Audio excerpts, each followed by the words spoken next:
concernant les carnets, je voudrais qu'on reparte encore dans Sakhaline de Tchekhov. Donc on est en 1890, lui il a 30 ans, il mourra quand il en aura 43. Il se sait déjà malade, phthisique et tout. Donc il se condamne lui-même à une expérience d'une dureté incroyable grand comme la France, 11 000 habitants, détenus, bagnards, proscrits, les compagnons qui les rejoignent, la prostitution, le froid, la misère, la punaise. Et c'est pas possible de lire Sakhaline sans retraverser mentalement tout ce qu'on a lu de Robert Antelme, David Rousset, tous ceux qui ont témoigné de Buchenwald, d'Auschwitz, tout ça. C'est ce processus-là, et lui, il y revient toujours, le droit du châtiment. Mais si on prend ce côté, si on fait de Sakhaline un essai, non, c'est ce jeu-là d'humanité. Et l'humanité dans les conditions extrêmes, qu'est-ce qu'elle nous dit? Et il y a deux passages qui sont en grande rupture, parce que dans cette immense étendue de Sakhaline, il y a les résidus. Pourquoi les résidus? Bien parce que la variole, le typhus, et tout simplement l'occupation coloniale, la violence exercée par les occupants a réduit à presque rien, et ça vaut aussi pour les Japonais par le sud, ces deux communautés sibériennes. Une s'appelle les Gilyak et l'autre s'appelle les Aïnos. Et c'est pas le but du voyage de Tchekhov. Lui, il travaille avec sur cet espace du bagne, de la proscription, du châtiment. Mais à deux reprises, donc ici vers les Gilyak, c'est une communauté qui serait plutôt par le nord de Sakhaline. Il n'y est pas allé, mais donc là où il y a ce port d'Alexandrovsk, donc sur le côté est, la côte pacifique, mais donc à mi-hauteur de Sakhaline, et plus au sud, là où se font les échanges avec le Japon, une autre communauté, les Aïnos. Et on a 3 pages qui sont lui décrivant ce qu'il constate de ces deux communautés sibériennes. Alors, communauté sibérienne, il y a 3-4 ans, il vient de sortir un autre livre, Charles Stepanov, qui est un drôle de personne qui maintenant a quitté l'univers des sciences humaines pour se lancer dans une aventure agricole. Énorme respect, et dans son livre sur les communautés sibériennes, Stepanov se concentrait sur les fonctionnements chamaniques. Vous allez voir que là, dans les Gilyak et les Aïnos, fini, les chamans. C'est un premier lieu de l'écrasement.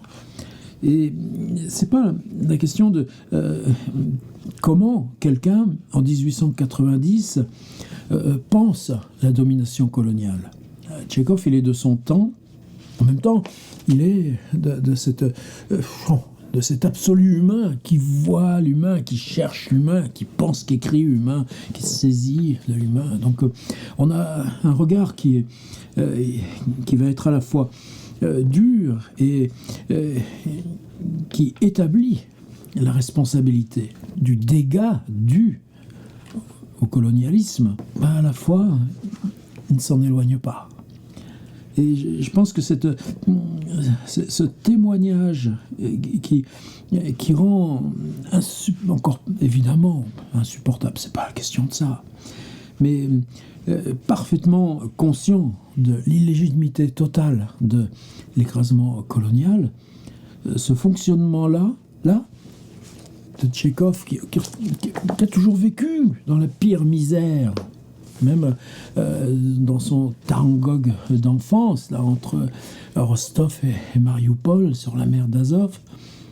Il n'a jamais connu autre chose que la misère. Dans l'exil à Moscou, c'est aussi la misère, le froid. Le froid, il est pareil sur la steppe, là, dans ces estes de l'Ukraine, la Soumy, aujourd'hui, c'est près de Koursk, là, c'est ces endroits dont on entend parler tous les jours, dans le Donetsk et tout ça. C'est ça, là où il vit, là, qu'il arpente. Et les pauvres Ukrainiens sont traités comme des bêtes par les Russes. Donc ce mécanisme, il est là. Et justement parce que confronté à ces survivances de deux communautés sibériennes. Mais des survivances. Pour moi, pas possible de lire ces passages-là sans réfléchir très fort à comment on travaille en nous aujourd'hui l'après-colonialisme. Qu'à voir la Nouvelle-Calédonie, qu'à voir Martinique, Guadeloupe, qu'à voir la francophonie en Afrique. On n'est pas guéri et c'est pour ça. Et en même temps, ces deux communautés-là, c'est-à-dire ce récit, on arrive et 3 pages de récit vont concerner les Gilyak, 3 pages vont concerner les Aïno. Je vais les lire tranquillement, sans commenter, juste à plat, plus simple. Rappelez-vous Henri Michaud, ailleurs, la Grande Garabagne, les Izvinaki. Michaud, il fabrique des civilisations imaginaires avec ce même principe de récit. Ça aussi, pour moi, c'est très très impressionnant. Alors, je ne sais pas si Michaud parcourt son rapport à ce que c'était à Tchekhov et s'il a lu Sakhaline, c'est pas la question. Mais en quoi 3 pages suffisent à constituer, à inventer un récit de communauté humaine? Allez, loin à Sakhaline, encore plus loin que la Sibérie. 3 pages sur les Gilyak, donc la côte est de Sakhaline, à peu près à une latitude médiane, et les Aïno, un peu plus au sud. Avec d'autres occurrences dans le livre, parce qu'évidemment, ces pauvres tribus, pour survivre, deviennent aussi les domestiques, les bêtes à vivre, y compris des bagnards. Les Gilyak ne se rattachent ni aux Mongols ni aux Toungous, mais à une tribu inconnue, qui fut peut-être puissante, qui peut-être domina toute l'Asie et qui achève de vivre ses derniers siècles sur cette langue de terre, en l'espèce d'un peuple certes peu nombreux, mais encore excellent et très sain. Je rappelle que la traduction là, du folio, c'est celle de préface de Roger Grenier, et la traduction est de Lily Denis, vous savez, la compagne de Mayakovsky, la sœur d'Elsa Triolet. Grâce à leur sociabilité, leur mobilité extraordinaire, ça fait longtemps qu'ils ont noué des liens familiaux avec toutes les populations voisines, de sorte qu'il est presque impossible de rencontrer un Gilyak pur sang, sans apport d'éléments Toungous ou Aïno. Grâce à leur sociabilité, leur mobilité extraordinaire, cela fait longtemps qu'ils ont noué des liens familiaux avec toutes les populations voisines, de sorte qu'il est presque impossible de rencontrer un Gilyak pur sang, sans apport d'éléments Toungous ou Aïno. Le visage du Gilyak est rond, plat, en forme de lune, jaunâtre, les pommettes fortes, jamais lavées. Les yeux bridés, la barbe rare, presque inexistante. Les cheveux sont plats, noirs, durs et rassemblés sur la nuque en petites tresses. L'expression ne trahit aucunement le sauvage. Là, Tchekhov ne s'écarte pas de son temps. Et y compris en tant qu'on définit la communauté, d'abord par sa morphologie. Elle est toujours réfléchie, humble, naïvement attentive. Et là, ça va être pour moi, c'est pour ça que je voulais revenir à ces 2 passages. Allez voir les Aïno. Ce qui étonne Tchekhov, c'est l'impossibilité pour eux de comprendre le concept d'exercer une violence. Et eux, là, les Gilyak, ce qu'ils nomment naïveté, c'est-à-dire dans l'échange, le respect de l'autre, alors que le dominant ne peut pas respecter. Il pense à l'écrasement. Tantôt elle s'éclaire d'un sourire large et béat, tantôt elle devient pensive et douloureuse comme celle d'une veuve. Qu'il se présente de profil, avec sa maigre barbiche et son expression paysanne, il pourrait servir de modèle pour Kouteïkine. Kouteïkine, son excellent ouvrage « Les aborigènes de l'amour », comporte en appendice une carte ethnographique, etc. On comprend alors, dans une certaine mesure, pourquoi quelques voyageurs ont fait des Gilyak une tribu caucasienne. Le corps du Gilyak est robuste et trapu. Il est de taille moyenne, petite même. Une taille trop élancée le gênerait dans la taïga. Son ossature est forte, se distingue par la proportion volumineuse de toutes les apophyses, crêtes et éminences où s'insèrent les muscles, ce qui suppose une musculature très développée et vigoureuse, faite pour livrer contre la nature une lutte incessante. Il est sec et nerveux, dépourvu de téguments adipeux. On ne voit jamais de Gilliac gras ou obèse. Selon toute apparence, il brûle toutes les graisses pour produire les grandes quantités de chaleur dont le corps d'un sacalinien a besoin afin de compenser les pertes provoquées par les basses températures et l'humidité excessive. On comprend alors pourquoi sa nourriture est si grasse. Chair de phoque, de saumon, graisse d'esturgeon, de baleine, viande saignante, tout cela en grande quantité, à l'état cru, sec et souvent gelé. Parce qu'il mange une nourriture grossière, les points d'insertion des muscles masticateurs sont extraordinairement développés. Ses dents s'usent beaucoup. Son alimentation est exclusivement animale et il faut la rare occasion d'un repas pris chez soi ou de quelques festins pour le voir ajouter à sa viande ou à son poisson de l'ail de Mandchourie ou des baies. D'après le témoignage de Nevelskoy, le Gilliac considère l'agriculture comme un grand péché. Quiconque fouille la terre ou y plante un arbre ne tarde pas à mourir. Néanmoins, il consomme comme une gourmandise le pain que les Russes viennent de lui faire découvrir. Il n'est pas rare d'en rencontrer à Alexandrovsk ou à Rikovskoye qui portent une miche de pain sous le bras.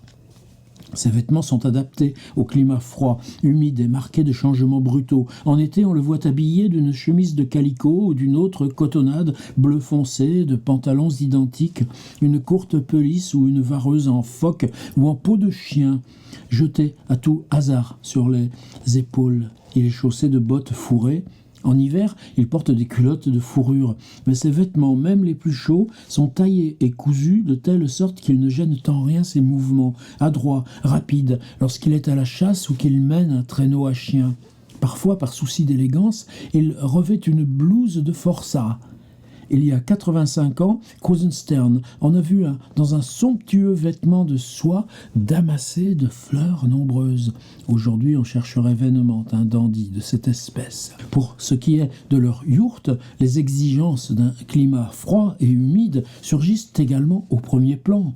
Il y a des yourtes d'été et des yourtes d'hiver. Les premières sont construites sur pilotis, les secondes sont des huttes de branchage dressées en pyramides tronquées à base quadrangulaire. Dehors, les branchages sont recouverts de terre. Bochniak a passé la nuit dans l'une d'elles. C'était en fait une fosse d'un archine et demi, 1 mètre carré environ, de 1 mètre de profondeur, creusée dans la terre et recouverte en guise de toit de minces rondins, le tout parsemé de terre. Elles sont bâties en matériaux qui ne coûtent pas cher, qu'on a toujours sous la main et que, le cas échéant, on abandonne sans regret. Il y fait chaud et sec. En tous les cas, elle l'emporte et de loin sur les huttes d'écorces froides et humides où vivent nos forçats lorsqu'ils travaillent aux routes et aux champs.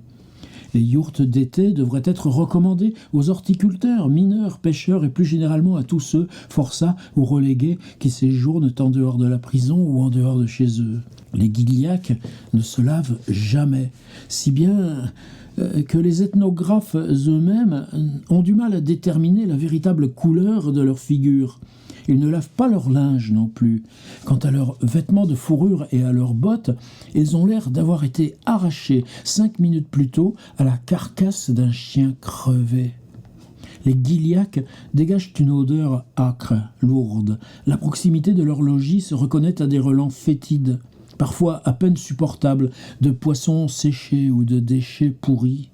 D'ordinaire, on aperçoit près de chaque yourte un séchoir garni jusqu'en haut de poissons ouverts et étalés qui, de loin, et surtout lorsqu'ils sont éclairés par le soleil, ressemblent à des fils de corail. À côté des séchoirs, Krusenstern a vu un grouillement d'asticots d'1 pouce d'épaisseur. En hiver, la yourte est pleine d'une fumée piquante qui provient du foyer, mais aussi du tabac que fument les Gilliacs, leurs femmes et même leurs enfants. On ne sait rien de leur morbidité, de leur mortalité, mais on aurait lieu de penser que leur manque d'hygiène ne laisse pas d'exercer une influence mauvaise sur leur santé. Peut-être est-ce à lui qu'ils doivent leur petite taille, leur visage bouffi, une certaine mollesse, une certaine paresse du geste. Peut-être est-ce partiellement à lui qu'il faut imputer leur faible résistance aux épidémies. On sait par exemple quelle coupe sombre y provoqua la variole. À l'extrémité nord de l'île, entre le cap Marie et le cap Elizabeth, Krusenstern a trouvé un village de 27 feux, dont Glenn, qui participa à la célèbre expédition en Sibérie de 1860, ne retrouva plus que les traces. À l'en croire, en d'autres points de l'île aussi, il n'a retrouvé que les traces d'une population autrefois bien plus nombreuse. Les Gilliac lui ont dit qu'au cours des 10 dernières années, c'est-à-dire après 1850, cette maladie avait considérablement réduit leur nombre. Il y a gros à parier que les effroyables épidémies qui dévastèrent le Kamchatka et les Kourils n'épargnèrent guère Sakhaline.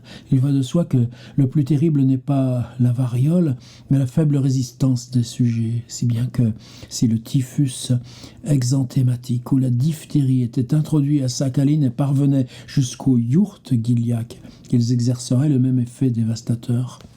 Pour moi, je n'y ai pas entendu parler d'épidémie. On peut avancer qu'il n'y en a pas eu depuis 20 ans, sinon celle d'une conjonctivite infectieuse qui sévit encore actuellement. Chaque auteur commente le caractère des Gilliac à sa manière, mais tous sont d'accord pour dire qu'ils n'ont rien de belliqueux, qu'ils répugnent aux querelles et aux bagarres, et s'accommodent pacifiquement de leurs voisins. Ils accueillent toute arrivée d'hommes nouveaux avec circonspection, craignant pour leur avenir, mais se montrent à chaque fois aimables, ne s'insurgent jamais. Le pire qu'ils aient jamais fait est d'avoir menti en brossant de Sakhaline un tableau exagérément sombre dans l'espoir d'éloigner ainsi les étrangers. Ils accueillirent les compagnons de Krusenstern à bras ouverts, et lorsque Schrenck tomba malade, la nouvelle s'en répandit très vite et provoqua une tristesse non feinte. Ils ne mentent que lorsqu'ils marchandent, ou lorsqu'ils ont devant eux un interlocuteur qu'ils considèrent comme dangereux. Mais avant de formuler le mensonge, ils s'entre-regardent exactement comme des enfants.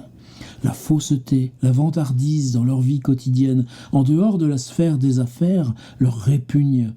J'en fus convaincu un jour à Rikovskoye par 2 Gilliac à qui il avait semblé que j'avais menti. Cela se passait vers le soir. Les 2 Gilliac, l'un avait une barbiche, l'autre une face de paysanne bouffie, étaient allongés sur l'herbe devant l'isba d'un colon. Je passais devant. Ils me hélèrent et me demandèrent d'aller chercher les paletots qu'ils avaient laissés dans l'isba ce matin. Ils n'osaient pas le faire eux-mêmes.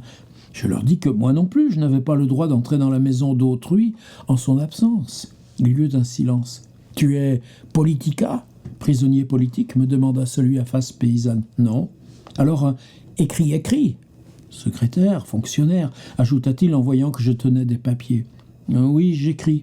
Combien tu reçois d'argent ?»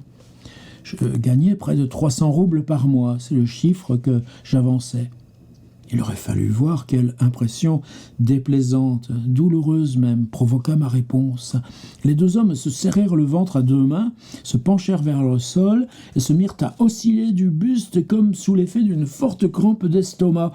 Leur visage reflétait le désespoir. « Comment tu peux dire des choses comme ça ?» entendis-je. « Pourquoi dis-tu de si vilaines choses ? C'est pas bien ça. Il faut pas faire ça. » Qu'est-ce que j'ai dit de mal ? Je dis Boutakov, le chef d'arrondissement, un homme important. Il reçoit 200 roubles. Et toi, t'es pas un chef. T'es qu'un petit écrit. Et tu en recevrais 300 ? C'est pas bien ce que tu as dit. Il faut pas faire ça. Je leur expliquais que si important le chef d'arrondissement fût-il, il ne bougeait pas de sa place, et que c'était la raison pour laquelle il ne touchait que 200 roubles. Et moi, bien que je ne sois qu'un écrit, j'étais venu de fort loin. J'avais couvert plus de 10 000 verstes. J'avais plus de dépenses que Boutakov. C'est pour cela que je touchais davantage. Cela les calma, les échangèrent un regard, se dirent quelque chose en Gilliac, et cessèrent de se tourmenter. On voyait qu'à leur figure qu'à présent ils me faisaient confiance. « C'est la vérité, me dit vivement celui à la barbiche. « C'est bien, va, c'est la vérité, dit l'autre en hochant la tête dans ma direction. Va !»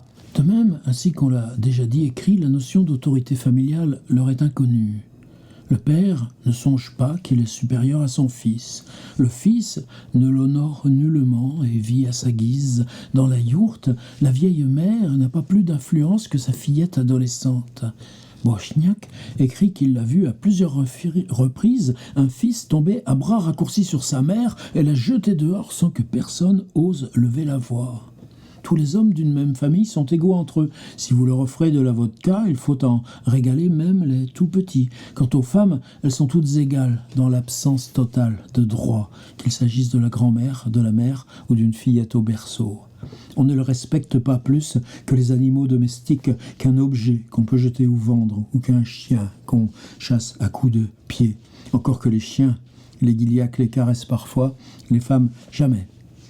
Ils attachent moins d'importance à une noce qu'à une banale ribote, ne l'entourent d'aucun rite religieux ou païen.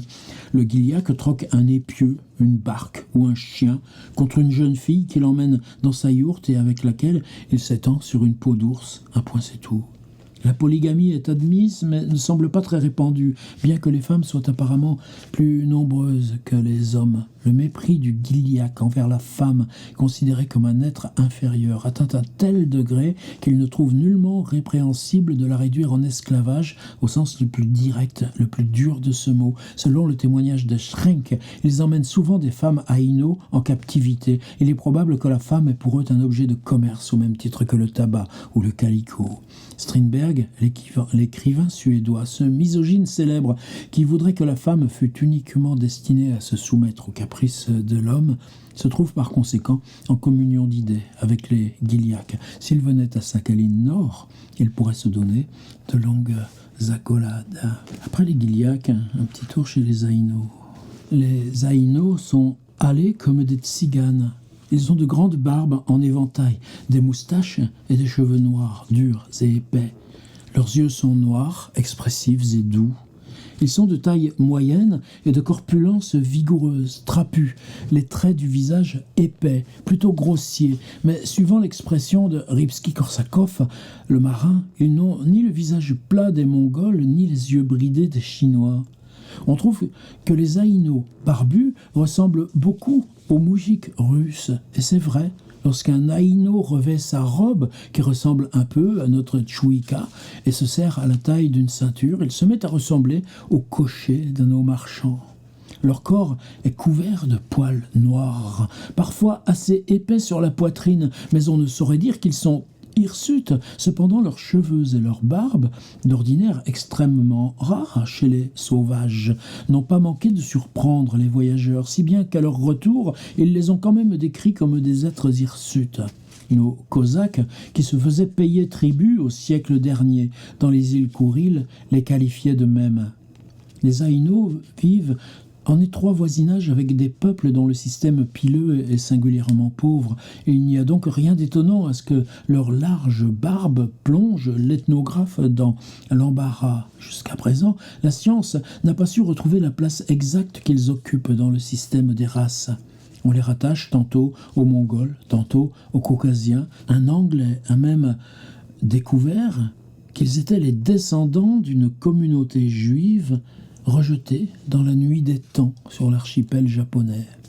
À l'heure actuelle, deux opinions apparaissent comme le plus vraisemblable. Selon l'une, les Aïno appartiendraient à une race particulière qui peupla jadis toutes les îles d'Extrême-Orient. Selon l'autre, qui revient à Schrenck, ce serait une peuplade paléo-asiatique chassée depuis longtemps par les Mongols du continent vers sa périphérie insulaire, qui aurait quitté l'Asie en traversant la Corée. Ce qui est certain, c'est que les Aïno migrèrent du sud vers le nord, de la chaleur vers le froid, passant à des conditions de vie qui allaient sans cesse en empirant.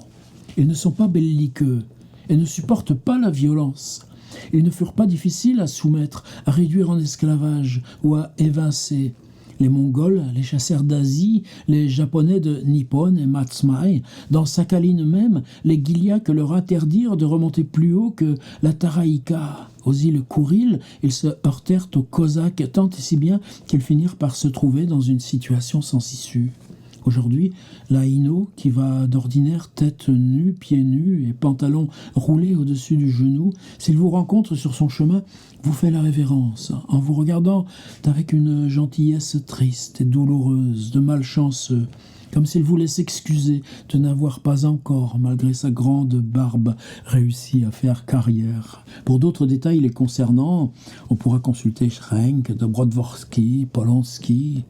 Ce que nous avons dit de la nourriture et des vêtements des Gilyak vaut aussi pour les Aïnos, avec ce complément toutefois que le manque de riz pour lequel les Aïnos ont hérité le goût de leurs aïeux autrefois, installés dans les îles du Sud, constitue une privation grave. Ils n'aiment pas notre pain.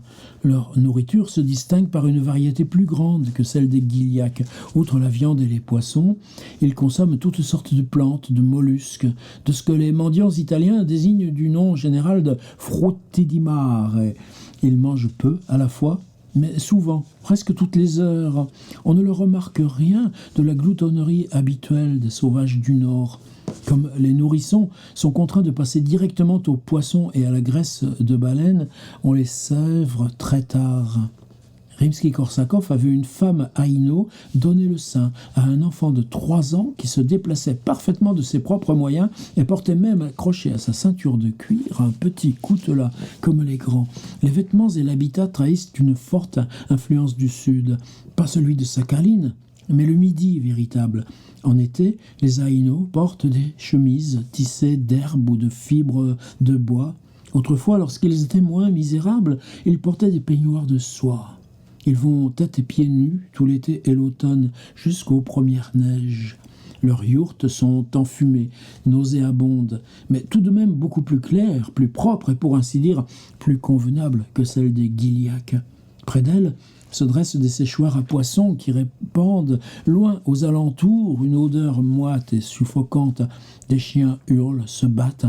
On aperçoit quelquefois une petite cage en rondin qui abrite un jeune ours destiné à être tué et mangé en hiver lors de ce qu'ils appellent la fête de l'ours. J'ai vu un matin une fillette Aïno en nourrir un. Elle lui passait sur une petite pelle du poisson séché qui avait dégorgé dans l'eau. Les yourtes sont bâties en volige et en latte avec un toit de fines baguettes recouvertes d'herbes séchées. À l'intérieur, des bas-flancs longent les murs. Au-dessus d'eux courent des planches chargées d'ustensiles divers, en dehors des pots, des flasques d'huile, des filets, de la vaisselle et ainsi de suite. On y trouve des corbeilles, des paillassons et même des instruments de musique. D'ordinaire, vous voyez le maître de maison assis sur son bas-flanc, une éternelle pipe à la bouche, et si vous le questionnez, il vous répond sans zèle, laconiquement, mais toujours avec politesse. Au milieu de la yourte se trouve un foyer où brûle du bois, la fumée s'échappe par une ouverture pratiquée dans le toit. Un grand chaudron noir est accroché au-dessus du feu. Il y bout une soupe de poisson écumeuse et grise dont un Européen ne voudrait pas goûter pour tout l'or du monde. Auprès du chaudron sont assis des monstres. Autant les hommes Aïnos sont imposants et agréables, autant leurs femmes et leurs mères sont repoussantes. Divers auteurs ont décrit leur aspect comme hideux et même répugnant. Le teint est jaune-noir, parcheminé, les yeux bridés, les traits grossiers, les cheveux durs et raides retombent en mèches sur la figure comme le chaume d'une vieille grange. La robe est négligée, informe. Et avec tout cela, elles sont extraordinairement maigres, avec une expression vieillotte. Les femmes mariées se peignent les lèvres en bleu, ce qui leur fait perdre toute ressemblance humaine. Je les ai vues, j'ai observé le sérieux, presque la gravité avec laquelle elles remuent leurs louches dans leur chaudron, écument leur bouillon grisâtre. J'ai cru voir de véritables sorcières. Pourtant, les fillettes ou les jeunes filles ne provoquent rien de cette répulsion. Les Aïnos ne se lavent jamais et se couchent sans se déshabiller. Presque tous ceux qui ont écrit sur eux ont parlé de leurs mœurs de la façon la plus favorable. De la vie générale, c'est un peuple doux, modeste, bienveillant, confiant, sociable, poli, respectueux du bien d'autrui, hardi à la chasse, et selon l'expression du docteur Rollen, compagnon de la Pérouse, distingué même. Le désintéressement, la sincérité, la foi en l'amitié, la générosité constituent leurs qualités courantes. Ils sont francs, ne supportent aucune duperie. Krusenstern en fut littéralement emballé. Après avoir énuméré leurs merveilleuses qualités morales, il conclut des qualités aussi rares, dont le mérite ne revient qu'à la nature et non à l'élévation morale d'une éducation, ont éveillé en moi la sensation que je considérais cette peuplade comme supérieure à toutes celles que j'ai connues à ce jour. C'était 2 incursions dans Tchekhov, Sakhaline, note de voyage. Tu es dans l'intérieur de ton propre rapport à l'humain au plus proche. Simplement, c'est tellement extrême, tellement dépouillé. Et évidemment, dans l'excessif de la condition pénitentiaire, peut-être c'est ça rétrospectivement, ouais, Tchekhov, c'est pour ça qu'il a voulu y aller. Et puis en même temps, il y a ce grand mystère des 4 mois, le bateau qu'on attend, là, tout au bord du Japon, et Singapour, Hong Kong, puis l'île de Ceylan qui l'éblouira, puis ce retour par le canal de Suez, les Dardanelles, jusqu'à revenir à Sébastopol. Et on continue la semaine Tchekhov avec d'autres aspects du bonhomme.